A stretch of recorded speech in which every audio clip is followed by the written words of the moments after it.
اگر کوئی کسی انسان کو بات بات پر یہ احساس دلوائے کہ تم کم عقل ہو، نا سمجھ ہو، اس کے بارے میں آپ کیا کہتے ہیں؟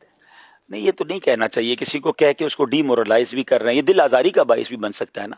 اور ضروری نہیں کہ جو بار بار تانے دے رہا ہے شاید وہی زیادہ کم عقل ہو، اس کے اندر عقل ہی نہیں ہے کہ وہ سامنے والے کو کم عقل اس کے منہ پہ کہہ رہا ہے. تو یہ تو دل آزاری بھی ہے، تذلیل کرنا بھی ہے. اور بعض اوقات یہ اگر ہم اپنی فیملی میں کسی کے ساتھ کر رہے ہیں نا، اپنے بچوں کے ساتھ بھی بعض اوقات کچھ لوگ یاد ہوتے تمہیں تو عقل ہی کوئی نہیں ہے، تم کبھی بھی آگے نہیں بڑھ سکتے، ہم اس کو پہلے ہی اس کے راستے روک رہے ہیں.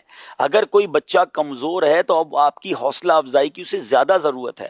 اس کو اچھے انداز سے گائیڈ کریں کہ بیٹا یوں نہیں یوں کرنا تھا، آپ کو اور فائدہ ہو جاتا. تو اس کو احساس دلا کے اس کو اس بھنور سے نکالیں، نہ کہ اس کو ڈرون کر دیں، اس کو دبا دیں. استاد بھی بعض اوقات کرتے ہیں، ٹیچر بھی بعض اوقات پتہ نہیں وہ کیسے ٹیچر ہوتے ہیں کہ جو بیچارے طالب علم کو اتنے تانے دیں گے تم کچھ بھی نہیں کر سکتے، تم آگے بڑھ ہی نہیں سکتے، تو کچھ نہیں ہوگا. مجھے یاد آ گیا کہ مولانا سردار احمد صاحب کی جو والدہ تھی، وہ کہتی تھی میرے بیٹے کا نام سردار ہے، اللہ سے دنیا اور آخرت میں سرداری ہے.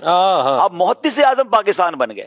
ماں نے ایسا موٹیویٹ کیا کہ کہاں پہنچ گئے. تو یہ ہوتا ہے کسی کو کھڑا کرنا، کسی کی ہمت دلانا. تو کبھی کسی کو یہ نہ کہیں. اگر کوئی بیچارہ آپ کو فیل ہو رہا ہے، اچھا ہو سکتا ہے آپ کو فیل ہو رہا ہو وہ ویسے ہی عقل مند ہو، تو لیکن فیل بھی ہو رہا ہے تو یہ نہ کریں، بلکہ اس کی ہیلپ کریں کہ وہ اس مشکل سے باہر نکلے. بس حاجی صاحب، اگر کسی کو ایسے کہا جا رہا ہو تو اس کا اپنا رویہ کیا ہونا چاہیے؟ بعض لوگ یہ ہے کہ اگر کسی نے کہہ دیا تم زندگی میں کچھ نہیں کر سکو گے، تو اب یہ ایک تو یہ کہ اس نے اثر لے لیا، اب وہ میں کچھ بھی نہیں کر سکتا ذہن بنا لیا اور زندگی میں پھر وہ کچھ بھی نہیں کرتا. تو دونوں طرف والوں کے لیے ہو، اس کو کیا کرنا چاہیے؟ یہ تو بے وقوفی ہے. بعض بہت سارے ایسے لوگوں کے واقعات ملتے ہیں کہ کسی نے ڈی مورلائز کیا، اس نے اس کو چیلنج لیا کہ میں کر کے دکھاؤں گا، اور اس نے اس سے اچھا کر کے دکھایا. تو اس کو تو آپ چیلنج لینا کہ وہ تم دیے باد مخالف سے نہ گھبرا اے عقاب، یہ تو چلتی ہے تجھے اونچا اڑانے کے لیے. تو دنیا والے تو کہتے رہیں گے، اب آپ ثابت کریں اپنی پرفارمنس کے ذریعے کہ الحمدللہ میں وہ نہیں ہوں جو تم کہتے تھے، اور میں اس سے آگے بڑھ کے دکھاؤں. اور لوگوں نے کیا. ایسے کئی لوگ ہیں جن کو بہت کچھ کہا گیا، اور جب ان کا کام سامنے، امیر اہل سنت کی مثال لے لیں، دعوت اسلامی کی مثال لے لیں.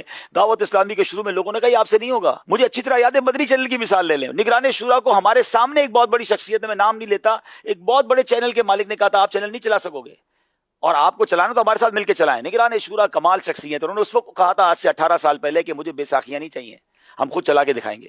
اور آج دنیا مثالیں دیتی ہے مدنی چینل کی. تو وہ بھی بیٹھ جاتے کہ ہم تو چلا ہی نہیں سکتے. اور واقعی اس وقت پوزیشن ایسی تھی کہ ہمارا 1 روپے کا تجربہ نہیں تھا. یہ پورا مدنی چینل دیکھ رہے ہیں، آپ کے سوال کا جواب ہے کہ کسی نے کہا تھا نہیں چلا سکتے، اور آج دنیا کا نمبر 1 مذہبی چینل الحمدللہ مدنی چینل. آپ رینکنگ اٹھا کے دیکھ لیں، آپ ویورشپ اٹھا کے دیکھ لیں، کیسے ہو گیا. آپ کی ولنگ ہو اور آپ چیلنج قبول کرنے والے ہوں، اللہ کی مدد شامل حال ہو، پھر اٹھ باندھ کمر کیا ڈرتا ہے، پھر دیکھ خدا کیا کرتا ہے.